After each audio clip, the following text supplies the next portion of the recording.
నికోదేము యేసు యొద్దకు వచ్చి యేసయ్యను కొంచెం పొగడుతూ అని చెప్పారు, నిశ్చయముగా నీవు దేవుని యొద్ద నుండి వచ్చేవాడే, నీ దేవుని యొద్ద నుండి వచ్చేవాడు కాని ఎడల ఈ కార్యములు ఏది నీవు చెయ్యలేదు అని మేము ఎరుగుదము. ఈయనది చెప్పగానే యేసయ్య వెంటనే అంటూ చెప్పారు, ఒక్కడు కొత్తగా జన్మిస్తేనే గాని పరలోక రాజ్యం చూడలేడు. అందుకు నికోదేము, ముసలివాడైన మనుష్యుడు ఎలా తిరిగి జన్మింపగలడు?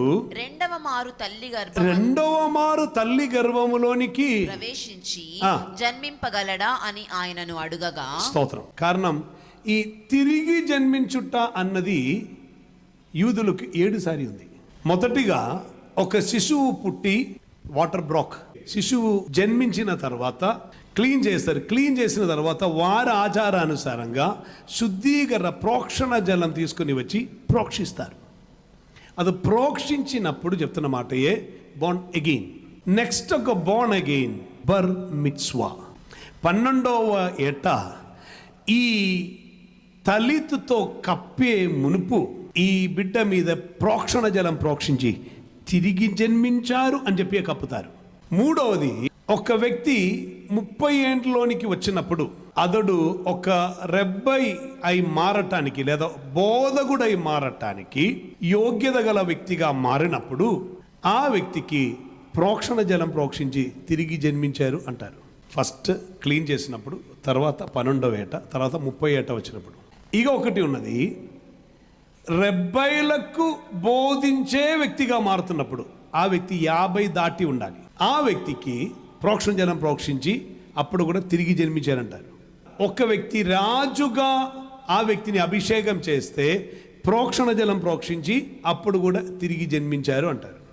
యూదులు కాని వ్యక్తి యూదా మతములోనికి చేరితే అప్పుడు కూడా ప్రోక్షణ జలం ప్రోక్షించి తిరిగి జన్మించారంటారు. ఇంకొకటి ఉన్నది, వివాహముకు ముందు ప్రోక్షణ జలం ప్రోక్షించి తిరిగి జన్మించారంటారు. సో ఈ 7లో 5 కంప్లీట్ చేసిన వ్యక్తి ఈయన నికోదేము. కారణం, ఈయన యూదా మతంలోనికి రానక్కర్లేదు, ఆల్రెడీ యూదుడు. నెక్స్ట్, రాజు కాదు, అనగా రాజు అభిషేకం ఈయనకి అవసరం లేదు. 5 తిరిగి జన్మించడం ఈయన కంప్లీట్ చేశారు. ఈయన ముసలివాడై మారి 50 దాటినటువంటి వ్యక్తియే. కారణం, రెబ్బైలకు బోధిస్తున్న వ్యక్తి. ఆ వ్యక్తి యేసుని అడిగారు, ముసలివాడైన తర్వాత తిరిగి జన్మించిన, కారణం నా జీవితంలో ఈ ప్రాసెస్ అన్ని నేను దాటి వచ్చాను, ఇక ఏంటి, ఇక నీవు చెప్తుంటే ఇది లేదా మరలా తల్లి గర్భంలోనికి వెళ్ళాలా అని అడిగారు. అప్పుడు యేసు చెప్పారు, శరీరానుసారంగా ఉన్నది మొత్తం శరీరమే, ఆత్మానుసారంగా జన్మిస్తేనే ఆత్మ అని లెవెల్లోనికి వస్తారు. గాలి ఎక్కడి నుంచి వచ్చినో ఎక్కడికి వెళ్ళినో ఎవరికి తెలియదు. ఆత్మ మూలముగా నడిచేవారు అలాగనే ఉంటారు. యేసు చెప్పిన సబ్జెక్ట్ ఇది, తిరిగి జన్మించాలి. అనేకులు తిరిగి జన్మించుట అంటే బాప్టిజం అనుకుంటున్నారు. నీటి మూలముగాను ఆత్మ మూలముగాను నా యందు విశ్వాసం ఉంచిన వాడెవడో వాని కడుపులో నుండి జీవ జలపు నదులు ప్రవహించునని యేసుక్రీస్తు చెప్పారు. ఒకరు నా యొద్దకి వస్తే ఆ వ్యక్తికి నేను ఇస్తున్నది నీలే. Hello, if someone comes to me, Jesus is offering not a house, not a job, not a wedding, not some prosperity. He says, I'll give my spirit. నిత్య జీవం అనుగ్రహించు ననునదియే ఆయన తానే మనకిచ్చిన వాగ్దానం. ఆయన ప్రామిస్ ఏమిటంటే eternal life. Eternal life is not for the body. So his promise is not connected with earthly things. నిత్యముగా జీవించుటకు ఏమి కావాలో ఆయన అదే ఇస్తారు, అది వేరెవరు ఇవ్వలేరు. 1 యోహాను 4:7 ప్రియులారా మనము ఒకరినొకరు ప్రేమింతము ఏలయనగా ప్రేమ దేవుని మూలముగా కలుగుచున్నది. ప్రేమించు ప్రతివాడును దేవుని మూలముగా పుట్టినవాడు దేవుని ఎరుగును. ఇక 2 యోహాను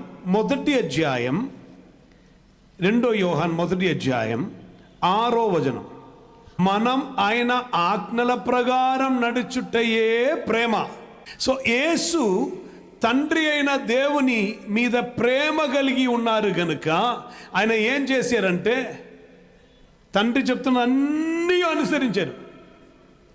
ఆ అనుసరణ ఒక కనెక్షన్, అందు నిమిత్తం ఆయన అందరిని ప్రేమించుట సాధ్యమైంది. తను హింసించే వారిని కూడా ప్రేమించుట ఆయనకు సాధ్యమైంది. కారణం తండ్రి వలన పుట్టినవారు గనుక, తండ్రితో కనెక్టెడ్ అయి ఉన్నారు గనుక ఈ కనెక్షన్ కంటిన్యూటీ తలైత ప్రార్థన. రాత్రి అందరి ఒలివల కొండలోనికి పోయి ఈ ప్రార్థనలో ఈ కంటిన్యూటీ ఉండను గనుక పగలు వచ్చి తను ఆర్జించినటువంటివన్నీ అనేకులకు పంచుతా ఉండను. ఆయన చెప్తున్న ప్రతి మాటకి స్వస్థత జరుగుతూ ఉండను, విడుదల జరుగుతూ ఉండను, అనేకులకు ఆదరణ కలుగుతూ ఉండను, చనిపోయిన వారు లేపబెడతా ఉండను, కుష్ఠరోగులు శుద్ధులవుతా ఉండను. కారణం ఏం తెలుసా? ఈ కనెక్షన్ ఉండినందున ఇది మిగిలిన వారికి పంచటం సాధ్యమవుతూనే ఉండను. సో యేసుక్రీస్తు వారు చెప్పారు, ఆమేన్, ఒకడు తిరిగి జన్మించాలి. ఆమేన్, నీటి మూలముగాను ఆత్మ మూలముగాను తిరిగి జన్మించాలి. అలా జన్మిస్తేనే అతడు పరలోక రాజ్యం చేరుతారు. స్తోత్రం. దప్పిగా ఉన్నవారు నా యొద్దకి రా, దప్పిగా తీర్చుకో. ఆత్మ విషయమై దీనులైన వారు ధన్యులు, వారిదే పరలోక రాజ్యం. ఏ దాహం తెలుసా? ఆత్మ యొక్క దాహమే. ఆత్మ యొక్క దాహం ఉన్న వ్యక్తి యేసు వద్దకి వస్తున్నప్పుడు యేసు చెప్తున్నారు, నేను అతనికి దాహం తీర్చటానికి పరిశుద్ధాత్మను అడుగు ప్రతి వానికి ఎంతో నిశ్చయముగా ఆయన తన పరిశుద్ధాత్మను అనుగ్రహించును. పరిశుద్ధ ఆత్మ చేత నడిపింపబడుతున్న అనుభవం నీకు రాని పక్షం, సహోదరా సహోదరి, do not wait for another day.